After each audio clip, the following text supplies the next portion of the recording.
ଶ୍ରୀମନ୍ତ ବେଳୁ ଆସି ପହଞ୍ଚିଲା ବେଳକୁ ଶଙ୍ଖାରେ ଗୋଟା ଠିଆ ହେଇଛି।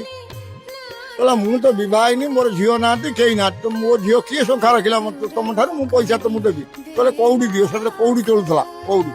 ଶ୍ରୀମନ୍ତ ବେଳୁ ଆଶ୍ଚମ୍ବିତ ହେଲା, ଯାଇ ଗାଁ ବାଲାଙ୍କୁ ଡାକିଲା, ଗାଁ ବାଲା ସମସ୍ତେ ଆସିଲେ।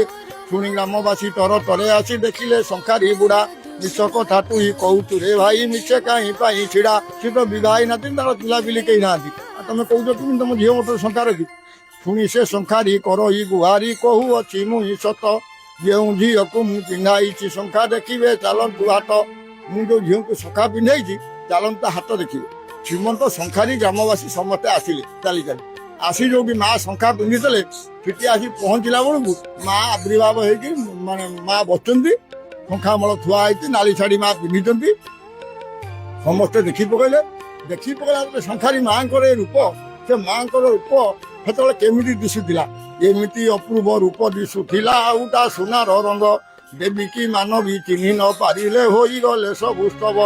ଚକିତ ହୋଇ ନ ଚାହିଁଛି ଶଙ୍ଖାରୀ କି ଅଦ୍ଭୁତ ଲୀଳା ଏହି ଝିଅକୁ ମୁଁ ପିନ୍ଧାଇଛି ଶଙ୍ଖା ନାଲି ଟୁକୁ ଟୁକୁ ଦେହି।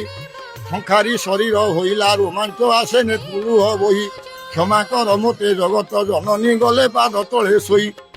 ଯେତେବେଳେ ମାଙ୍କର ଏ ରୂପ ଦେଖିଥିଲା ଶଙ୍ଖାରୀ ଗୁଡା କ୍ଷମା ପ୍ରାର୍ଥନା ମାଗିଲା, ମା ମୁଁ ଜାଣିନି ତ ମୁଁ ଶଙ୍ଖା ପିନ୍ଧିଛି, ମୋ କଉଡ଼ି ମାଗିବା ଭୁଲ, ତେଣୁ ମୋତେ କ୍ଷମା କରିବୁ। ମା ତାକୁ କ୍ଷମା କରିଦେଲେ ଏବଂ ଶ୍ରୀମନ୍ତ କହିଲେ ତୁ ମୋ ପୂଜାବିଧି କରିବୁ। ଶ୍ରୀମନ୍ତ କେମିତି କଣ ପୂଜା କରିବି,